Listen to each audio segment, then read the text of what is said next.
how much of my income do I need to replace when I retire?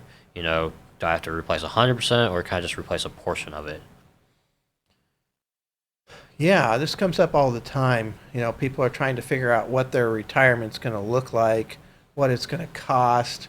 Um, a lot of times, people don't know what they're spending now, right? So they got to start there, figure out what they're spending now, and go through that and make sure we don't miss anything major. Some things only come once a year, and making sure that we're not looking at the bare minimum because there's lots of surprises that come along.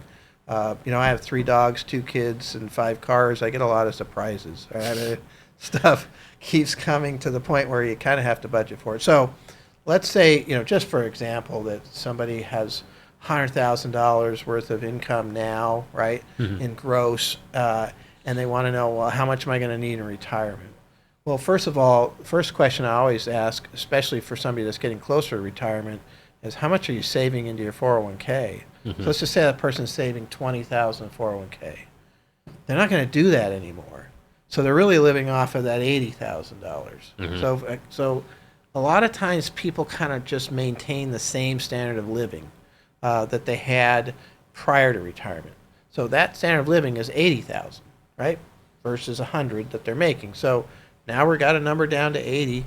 And then oftentimes we have a scenario where there'd be less tax, Yep. right? Uh, for a variety of reasons. I mean, Yeah, you have your FICA taxes, mhm. so you have your Social Security and Medicare, and that's 7.65% of your income. And FICA tax is always taken or for your total paycheck. So even your 401k contributions have that FICA tax still taken out. Right. And so you won't have that because that's an employment tax, and you're no longer employed. You've retired, and you'll probably save other tax dollars, especially in the first part of your retirement, because you might be able to take money from assets that have capital gains tax instead of ordinary income. And so let's just say, for example, that 100,000 saves 10,000. Hmm. So we save 20,000 in savings, in this hypothetical case, but that's what you'd want to figure out, how much are you actually saving, at that point that you can take out another, say 10,000 in this case, 10% for taxes. Now we're at 70,000, right? So now you want to look at kind of the different things that are going to happen in retirement because now every day is a weekend. And I don't know about you, but I tend to spend more money on the weekends. I'm too busy during the week.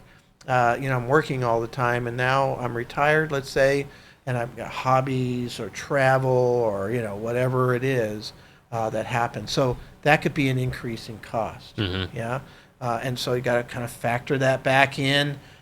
You'll save some money though in other areas.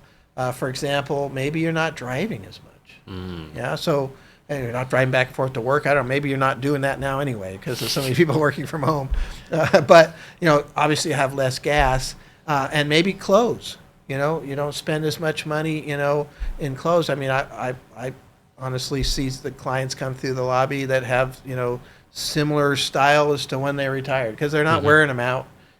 They wear their nice clothes to come in and see me, but they don't have to rebuy those all the time for all their Hmm. corporate meetings or whatever it is that they were doing, right?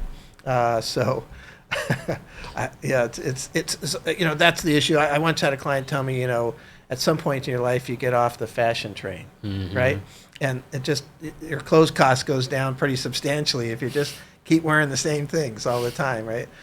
Polyester lasts forever too. But so anyway, that's kind of what you look at. And what are the pluses and the minuses? The plus on travel and the minus on gas and the different clothing aspects.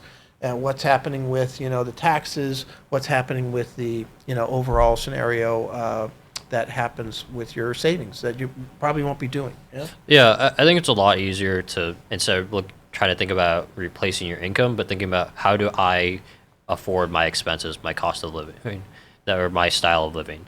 And so that's what you should be looking for. And some other expenses that may drop off is it's pretty common to have a goal to pay off your house by the time you retire. And so that's a big fixed income or fixed expense that can just drop off that makes your life so much more flexible in retirement. Yeah, that's a big one.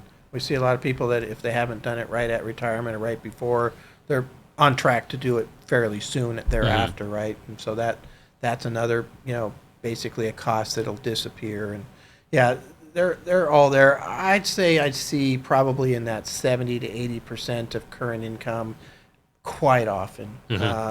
As far as that goes, the ongoing costs are that's not a bad rule of thumb, but you can pretty easily kind of do some little figuring to kind of get it right. It is an important number to get right. When we do the financial plans, it's one of the more sensitive numbers. To go from 70 to 75,000, it takes a lot more assets to make that work, and so then you end up with this situation where you're getting that extra 5,000 every single year for the rest of your life. Plus, it's growing with inflation, so it makes a big difference versus buying a car every 10 years. It's not as even though it does go up in cost, it's not as frequent. It's not every year, right? That type of thing.